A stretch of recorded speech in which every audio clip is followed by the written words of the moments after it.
My parents' love story has been a legend in Washington high society for years. My dad is the youngest general in the history of the Pentagon. His chest is covered with medals awarded by the United States Department of Defense and even by the Office of the President of the United States. The only missing one was a promotion to the highest honor that he voluntarily gave up to save my mom from an assassination attempt. My mom is a world-renowned neurosurgeon. A private medical center located outside Washington, D.C., which is not open to the public, is a gift from Father to her. On the surface, it is a neurological rehabilitation research center. In reality, it holds the most advanced neurological medical equipment on the entire East Coast, built only so my mom can work the way she wants. The day I am born, my dad brings in a full military band. They play in front of our estate for the entire night. People say I am the only proof of this legendary love. Until the year I turn 5, a beautiful young woman starts appearing in our house more and more often. She is always by my father's side. One time, she corners me in the garden, stroking the toys my father had given me, her smile both gentle and cruel. Do you know your mom is getting old? Her hands can barely hold a scalpel anymore. Your dad's future can only be protected by me. Very soon, I will be the new mistress of this house. I only half understand her words, but I repeat them to my mom. The next day, the news reports a story about that young woman. Former Olympic shooting champion Lily Walker suffers permanent nerve damage in both hands after an accident. My mom is in the study, wiping her surgical scalpel. The blade shines cold and bright.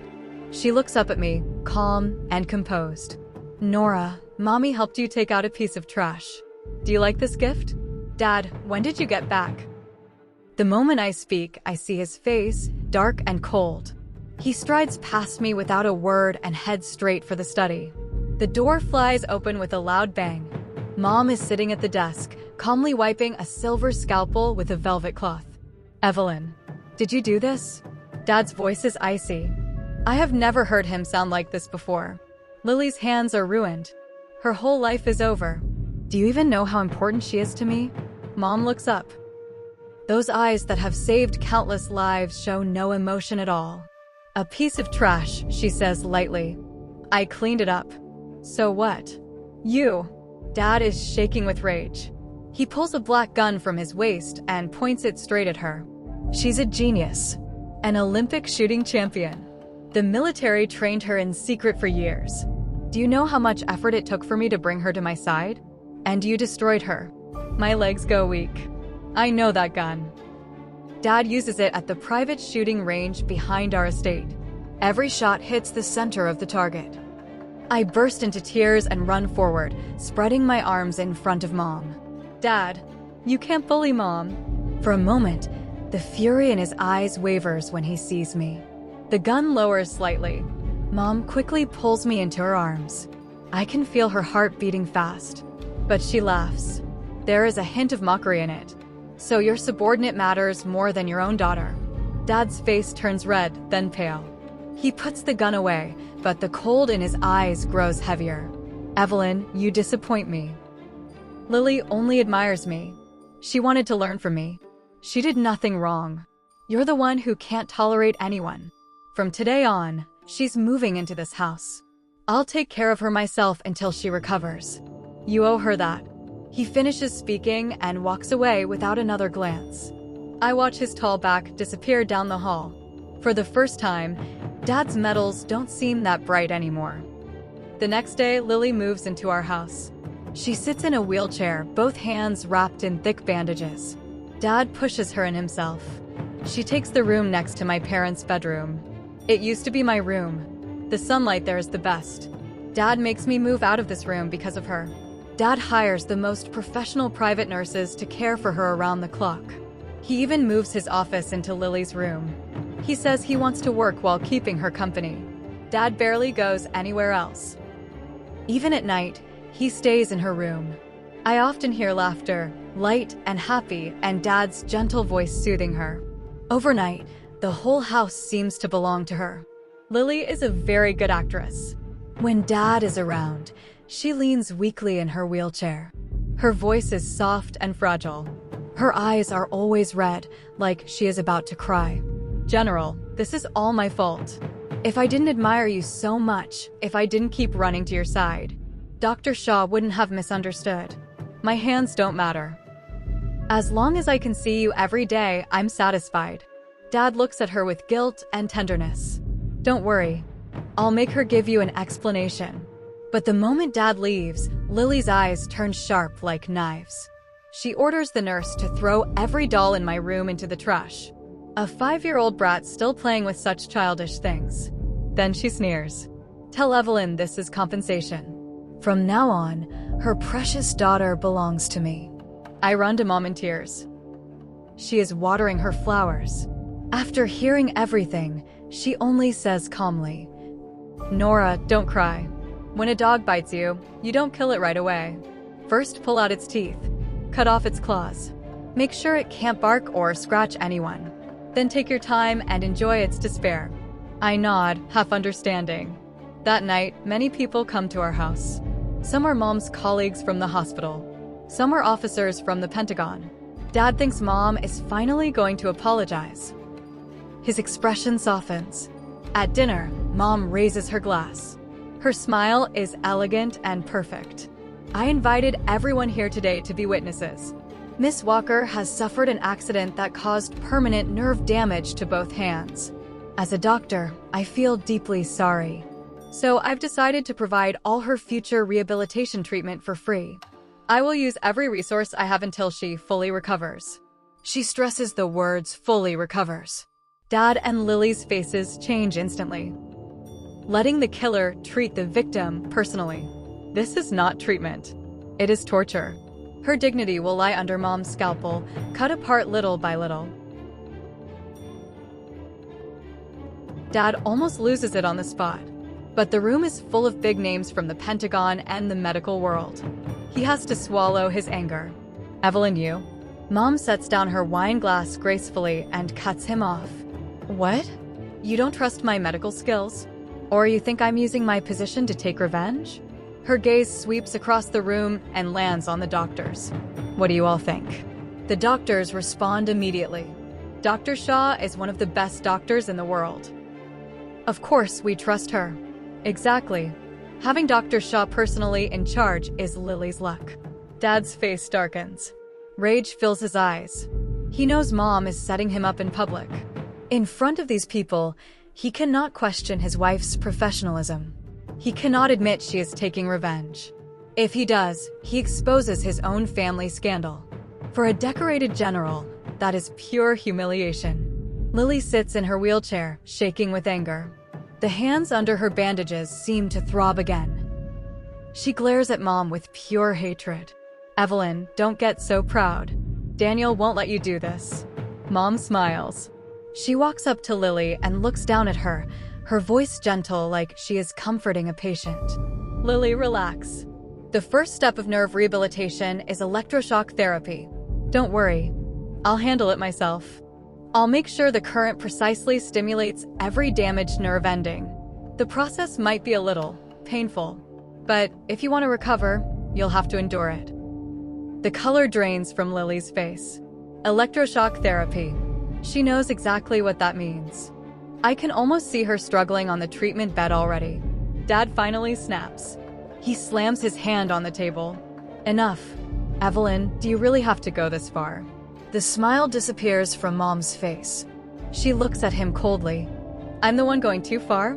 Daniel, when you brought this woman into our home, did you think about my feelings? When you pointed a gun at me for her, did you remember I'm your wife? When you let her bully Nora, did you remember you're a father? You are the one who pushed everything this far. Mom's voice isn't loud, but every word cuts deep. The entire dining room falls silent. Dad's lips move, but no words come out. Mom takes my hand and turns to leave. Nora, we're going home. This is clearly our home. But the way she says it makes it sound like a cold hotel. After that night, Dad gives in. He cannot risk his career or his reputation. So Lily's rehabilitation treatment is decided. The location is the private medical center Dad once gifted Mom outside Washington, D.C. The next day, Mom takes me and moves there. She says the house is too dirty. It needs disinfecting. The medical center is beautiful, almost like a fairy tale castle. But the atmosphere is heavy. Every nurse and doctor lowers their head when they see Mom. Respect and fear. Lily's treatment room is at the very end of the building. I sneak over once. Through the thick glass, I see Lily strapped to the treatment bed. Mom is wearing a white coat and a mask. Her eyes are focused and cold. 2 metal probes move slowly in her hands across Lily's arm. Every time they touch her skin, Lily's body jerks violently. A sharp, broken scream bursts out of her throat. The sound is like nails scraping glass. It makes my ears hurt. I run back to my room and hide under the blanket, shaking. Dad comes to see me once. He looks thinner. His eyes are bloodshot. His uniform is wrinkled. He holds me tightly. His voice is hoarse. Nora, I know your mother was hurt, but Lily, she doesn't deserve this. Talk to your mom. Ask her to stop. If this continues, Lily will lose her mind. I look at him seriously. Dad, do you still love Mom? He freezes. For a long time, he says nothing. He only hugs me tighter, like he is trying to draw strength from me. Nora, the adult world is complicated. You'll understand when you grow up. I don't understand. I only know Mom is unhappy. Lily's screams become the daily background noise of the rehab center. 1 month later, she is finally brought out. She is skin and bones. Her eyes are empty, like a puppet without a soul. Whenever she sees someone, she curls up in fear, muttering over and over, "Don't shock me, please, don't shock me." She has gone mad. When Dad comes to take her away, he sees what she has become. This man who never shed a tear even when wounded on the battlefield now has eyes red enough to bleed. He does not shout. He does not rage. He only looks at Mom. That calm is more frightening than anger. Evelyn, you win. Mom removes her glasses and slowly wipes the lenses. Her voice is just as calm. The war has only begun. Dad carries the broken Lily and leaves the rehab center. I think it is finally over. But I am wrong. Dad's revenge comes fast. And it is cruel. The thing he wants to destroy is the one Mom treasures most. Not her career. Not her reputation. It's me. Dad uses his authority to transfer me. My new school is a military boarding academy deep in the Blue Ridge Mountains in Virginia. It trains soldiers' children and so-called problem kids. The rules are as strict as a real military camp. Dad says Mom has raised me too soft. I need real training. He says it is for my own good. Mom refuses. Daniel, don't you dare touch Nora. Why wouldn't I? Dad sneers. Evelyn, don't forget. I'm Nora's legal guardian. I decide how she's educated. You like playing games, right? Then let's play. Let's see whose methods are tougher. Your torture or my way of training recruits. His eyes are sharp and poisonous, full of revenge. Mom is shaking with anger, but she can't stop him. Dad is a general. No one dares disobey his orders. A military jeep takes me away. Mom runs after the car for a long time, screaming my name. I press my face to the window and watch her grow smaller until she disappears. That school is not a school. It is hell. The instructors all call Dad General. They give me special attention. I am 5, but I train with teenage cadets. We wake at 4 every morning. 10 kilometers of cross-country running with weight. If you can't finish, you don't eat. During the day we fight, shoot, and run obstacle courses. My small body cannot keep up. When I fall, no one comforts me, only cold shouting. The general's daughter is this week? Don't embarrass your father. Stop crying. Tears are for cowards. At night I lie on a cold metal bed, covered in bruises.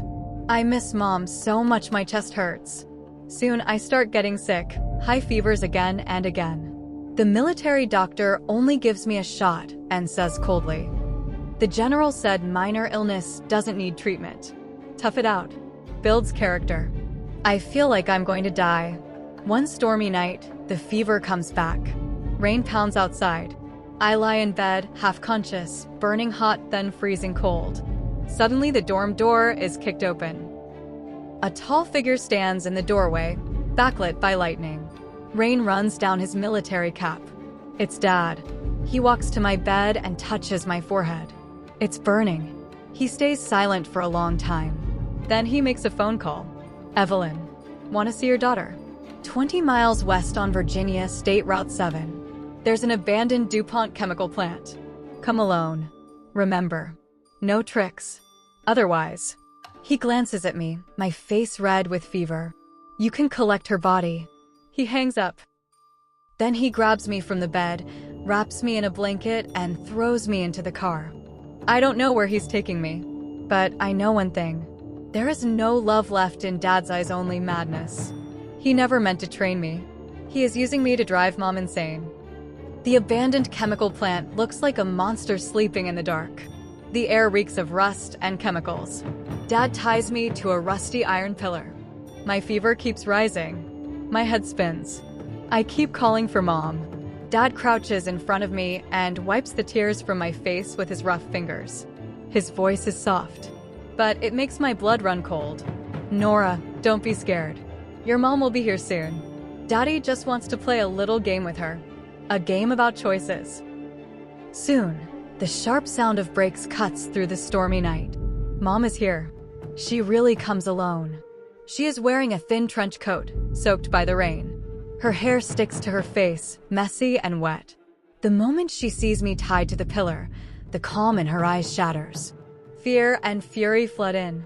Daniel, you're insane. Let Nora go. Dad laughs and steps between us. Relax, Evelyn. He points at a huge industrial reactor not far away. See that? Inside is highly concentrated sulfuric acid. Enough to melt a person until nothing is left. Then he points at me. Nora's running a fever of 103.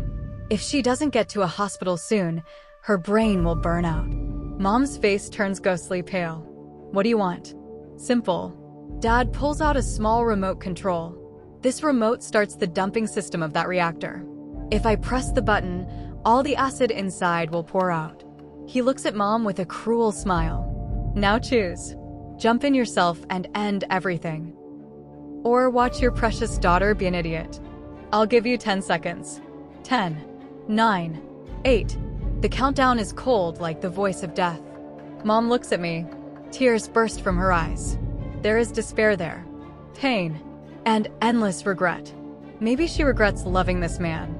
Regrets fighting him until it drags her child into this nightmare. 3, 2, stop. Mom shouts hoarsely. Her body trembles as she walks toward the massive reactor. I'll jump.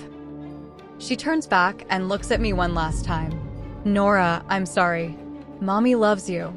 Then she closes her eyes and leaps forward. No, I scream with everything I have.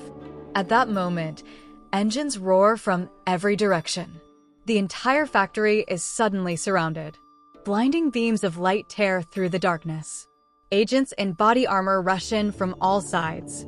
Their guns rise in unison. They are from the Federal Bureau of Investigation. Every weapon points straight at Dad. The smile freezes on Dad's face.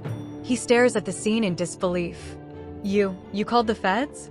A familiar figure steps out from behind the agents. It is the director of Mom's medical center. Her most trusted subordinate. He walks to the reactor, looks inside, then turns to Dad with a pitying smile. General, you've lost. Dr. Shaw knew you would use Nora to threaten her. So she had the sulfuric acid replaced with water ahead of time. Dad goes completely still. He looks at the empty reactor. Then at Mom, standing there unharmed. Shock turns to fury. Fury turns to defeat. Like a tiger with its fangs pulled out, he collapses onto the ground. Evelyn, you're ruthless. Mom climbs out of the reactor. Her clothes are soaked, but her eyes shine cold and bright. She walks up to him.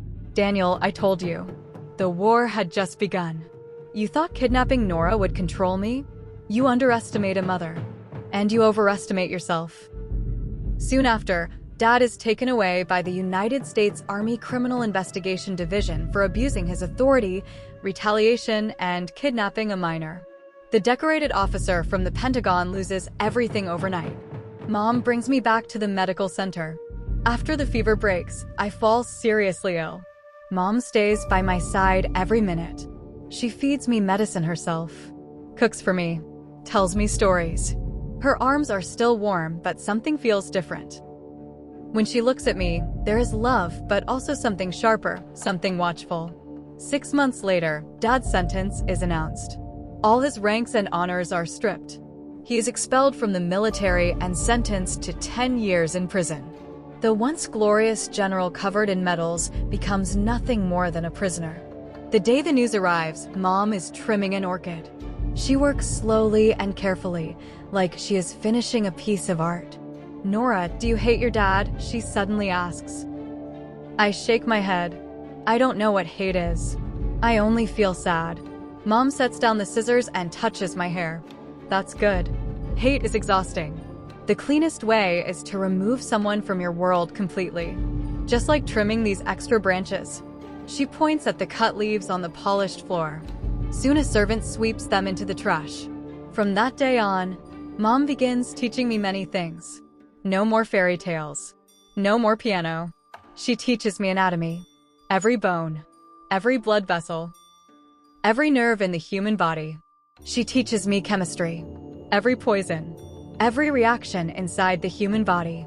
She teaches me psychology. How to read people.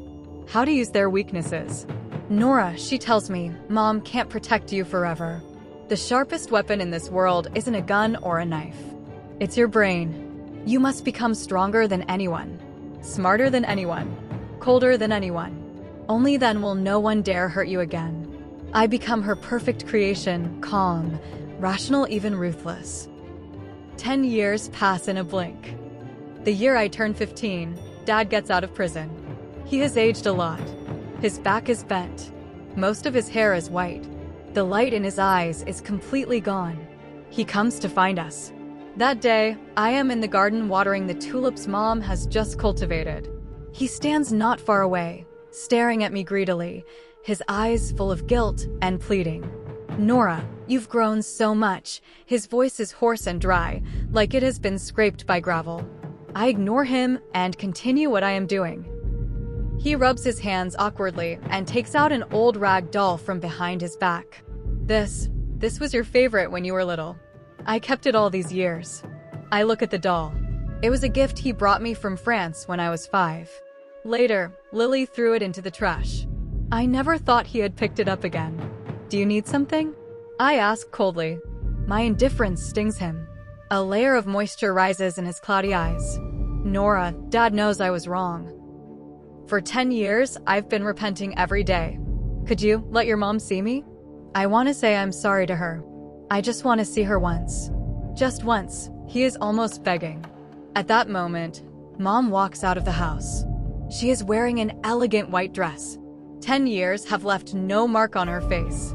If anything, they have made her calmer and colder. She stands on the steps and looks down at him, like she is looking at a stranger. "Daniel, what are you doing here?" When Dad sees Mom, he trembles with excitement. He walks forward a few steps, then suddenly stops. "Evelyn." Get out." Mom only says one word. Dad's face changes instantly. His fists clench, and the pleading in his eyes turns into resentment. "Evelyn, don't push it too far. I've already paid for what I did. What more do you want? Can't you tolerate me at all? I'm still Nora's father." Mom smiles. The smile is colder than winter ice. "Father? A father who used his daughter as a tool for revenge? Daniel, what right do you have to say that word? I'm warning you. Disappear from here right now and never show up in front of us again. Otherwise, I don't mind sending you back for another 10 years. Dad is completely enraged. "Evelyn, you vicious woman. You destroyed everything I had." Like a mad beast, he rushes toward Mom. Instinctively, I step in front of her. But he runs past me. His target is not Mom. It is the field of priceless black tulips behind me. Mom spent 10 years cultivating them from rare seeds imported from Netherlands. They are her masterpiece, meant to shine at the next International Flower Exhibition. He wants to destroy them. Just like 10 years ago, when he tried to destroy me. He wants to destroy the thing Mom cares about most. But before his foot can step into the flower field, He suddenly lets out a scream and collapses straight to the ground. His whole body convulses. Foam spills from his mouth. His eyes roll back. The symptoms of an acute heart attack. Mom watches him struggle on the ground without emotion. She takes out her phone and calls emergency services. Hello, 911? This is Evelyn Private Medical Center. Someone is having a heart attack and needs emergency treatment. Her voice when giving the address is calm, like she is talking about the weather. After hanging up, she walks to my side and gently touches the velvet petals of the black tulips. Nora, you see, trash belongs where trash belongs. Polluting my garden would be such a shame. The ambulance arrives screaming through the gates and leaves the same way. By the time Dad is lifted onto the stretcher, he is already in a deep coma. I look at the rag doll lying on the ground. My feelings are tangled. Mom walks over, picks up the doll, and tosses it into the trash beside us. Useless thing. Just taking up space. She takes my hand and leads me into the study. On the wall hangs a huge diagram of the human nervous system. Mom points to the position of the heart. See this nerve? With certain drugs or physical stimulation, it can be pushed into extreme excitation, which causes the heart rate to crash, the blood pressure to drop, and cardiac arrest to follow. The whole process looks exactly like a natural heart attack. She turns and looks at me, her eyes sharp. Nora, can you guess how I did it? A chill runs up my spine. I remember a moment earlier. When Dad rushed forward, I instinctively stepped in front of Mom. In my hand, I was still holding the small watering sprayer. Inside the sprayer was the nutrient solution Mom mixed herself. Just now, a few drops of that nutrient solution accidentally splashed onto Dad's hand. The nutrient solution? I ask, my voice shaking. Mom nods with approval. Smart. It's a specially designed neurotoxin. Colorless. Odorless. It can be absorbed through skin contact. The onset time depends on dosage and absorption speed. I calculated it carefully. Just enough for him to reach my flower field. She speaks like a teacher explaining a complicated problem. And the answer to that problem is a human life. Mom, I look at her, suddenly feeling she is a stranger. You wanted to kill him? Kill? Mom smiles. No, I only wanted him to shut up forever. A dead man or a vegetable won't go around talking and ruining my reputation. That's good for you. And good for the medical center. Her tone is frighteningly natural. Only then do I understand what she meant 10 years ago when she told Dad the war had just begun. What she wanted was never just to send him to prison. What she wanted was to erase him from this world completely, without leaving a trace. 3 days later, the hospital sends news. Dad survives the emergency treatment. Because his brain went too long without oxygen, he is now a vegetable. He is transferred to our family's medical center. He moves into the same room Lily once stayed in. Mom personally designs his rehabilitation plan. Every day, I see the nurses wheel him toward the same treatment room that once echoed with Lily's screams. I don't know what happens inside. I only know that Dad's body grows thinner day by day, withering, like a plant drained of all its nutrients. Meanwhile, Mom's black tulips bloom more beautifully than ever, beautiful and strangely sinister. On my 18th birthday, Mom holds a grand coming-of-age ceremony for me. The location is the banquet hall of the medical center. The hall is full of guests, all representatives of high society in Washington, D.C. Mom holds my hand and introduces me to everyone. This is my daughter, Nora, and the future owner of this medical center. Amid applause and admiring gazes, I feel a wave of suffocation. All of this feels like a carefully designed cage. Halfway through the banquet, an uninvited guest breaks in. It is Lily. 10 years have passed, and she is no longer the crazy woman in a wheelchair. She is wearing a sharp business suit and delicate makeup. Her hands are still curled unnaturally, but her eyes are clear again, cold and vicious. Several uniformed police officers follow behind her. Evelyn. Her sharp voice instantly silences the entire hall. 10 years. I'm finally back. I came back to expose the real face of this woman. She turns to the police and shouts, "Officer, I want to report a crime. 10 years ago, Evelyn deliberately injured me and left my hands disabled. 10 years ago, she framed General Shaw and sent him to prison. And not long ago, she poisoned General Shaw and turned him into a vegetable. She is a complete murderer. The room erupts. Every gaze falls on Mom. Mom remains unusually calm. She even lifts a glass of champagne and gently swirls it. Miss Walker, watch your mouth. You say I hurt someone. Where's your evidence? Evidence. Lily sneers and pulls out a stack of documents from her bag, slamming them onto the table. This is the evidence. For 10 years, I've been collecting proof of your crimes. I found the employee who replaced the sulfuric acid for you. He's willing to testify. I also found the source where you bought the neurotoxin and the purchase records. Evelyn, today is the day you fall. The police step forward and begin flipping through the documents. Mom's expression finally changes slightly. But it is not panic. It is amusement. She looks at Lily like she is watching a clown. Lily, do you know your biggest flaw? You're too stupid. And far too impatient. You think finding these so-called pieces of evidence can bring me down? Have you ever wondered why it was so easy for you to find them? Lily's face stiffens. What do you mean? Mom smiles. It means I let you find them. Every single one. Including today, when you walk into my territory with the police. She snaps her fingers. The banquet hall doors slam shut. Dozens of men in black suits pour in from every direction, surrounding Lily and the police officers. The hall becomes an airtight cage. The guests tremble in fear. Lily panics. Evelyn, what are you doing? Assaulting police officers. No, Mom shakes her head. She walks up to Lily and speaks in a voice only the two of them can hear. I'm just finishing what I didn't finish 10 years ago. Cleaning out the trash. Lily's pupils shrink sharply. She tries to step back, but two bodyguards grab her shoulders and hold her firmly in place. Evelyn, have you lost your mind? There are so many people watching. Mom lets out a soft laugh. She picks up a microphone and addresses the guests. Ladies and gentlemen, I apologize for the small disturbance.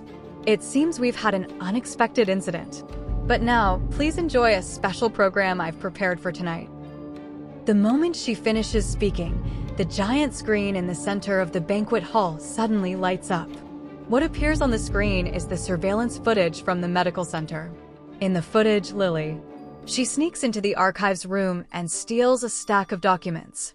Then she meets with several former employees who had already been dismissed from the medical center, handing each of them money.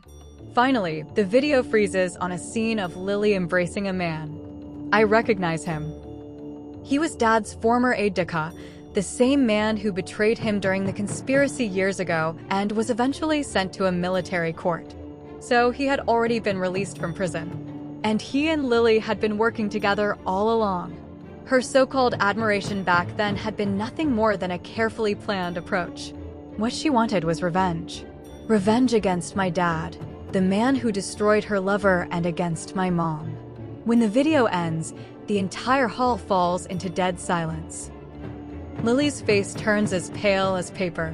No, that's not true, she stammers. It was her. Evelyn framed me. Mom walks toward her, her gaze icy. Framed you? Lily, I merely showed everyone exactly what you did. 10 years ago, you and your lover conspired to frame my husband, attempting to steal military secrets and destroy his career. I crippled your hands and sent him to prison. That was already mercy. But you never learned your lesson. You really think I didn't know what you were doing all these years? Every person you met, every place you went, every word you said, was under my control. I let you roam free for 10 years, just to see how far a dog without a leash could run. And now it seems, not very far. Each word from Mom lands like a blade in Lily's chest. The police officers understand the situation now. They close the files and look coldly at Lily. Miss Walker, please come with us. We need you to assist in the investigation regarding the military intelligence leak from 10 years ago. Lily completely breaks down. Like a madwoman, she shakes off the bodyguards and lunges toward me. Somehow, a fruit knife appears in her hand. Evelyn, if I can't kill you, I'll kill your daughter. let you taste what it feels like to lose the one you love. Everything happens too fast. No one has time to react. All I see is a flash of cold steel rushing toward me. But the blade never reaches me. Mom steps in front of me. The knife plunges deep into her abdomen. Blood instantly spreads across her white gown, like a crimson rose blooming suddenly in the snow. The entire world seems to have been muted. I watch as Mom slowly collapses, my mind completely blank. Mom! I rush forward and catch her falling body. Warm blood soaks through my dress, sticky and burning hot. Call an ambulance. Hurry! The banquet hall descends into chaos. Lily is subdued on the spot. As she looks at Mom lying in a pool of blood, she bursts into hysterical laughter. Evelyn, you lost. In the end, you still lost. I hear none of it. In my world, there is only the sound of Mom's breathing, growing weaker and weaker. Her hand grips mine tightly. Her lips tremble, as if she wants to say something. I lean closer so I can hear her. Nora, don't be afraid. Do you like this gift? A faint smile still lingers at the corner of her lips.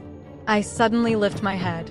Looking at the chaos around me, a terrifying thought strikes my mind like lightning. Was this part of her plan too? Using her own life as the final coming-of-age gift for me, she chose the most brutal, most irreversible way to teach me the last lesson. When you pull a weed, you rip out the root. With her death, she would condemn Lily to a crime she could never escape. With her blood, she would clear the last obstacle from my path and pave the road for my future. The ambulance finally arrives. As Mom is lifted onto the stretcher, she uses the last of her strength to press something cold into my palm. It is the silver scalpel she has polished countless times. The blade gleams, reflecting my tear-streaked face. The hospital corridor is brightly lit, yet it feels as cold as an ice cellar. The light above the emergency room stays on for a long, long time. And then, finally, it goes out. The doctor walks out and shakes his head at me wearily. I'm sorry. We did everything we could. I stand there, unmoving. I don't cry. I don't scream. I simply tighten my grip around the scalpel in my hand. Mom, I received your gift. Don't worry. From today onward, I will become you, a more perfect version of you. I will guard the medical center you left behind. Anyone who dares to lay a hand on it will become the next piece of trash beneath my scalpel. I raise my head and look toward the window at the end of the corridor, the one that symbolizes peace. Outside, the night is deep. My war has only just begun.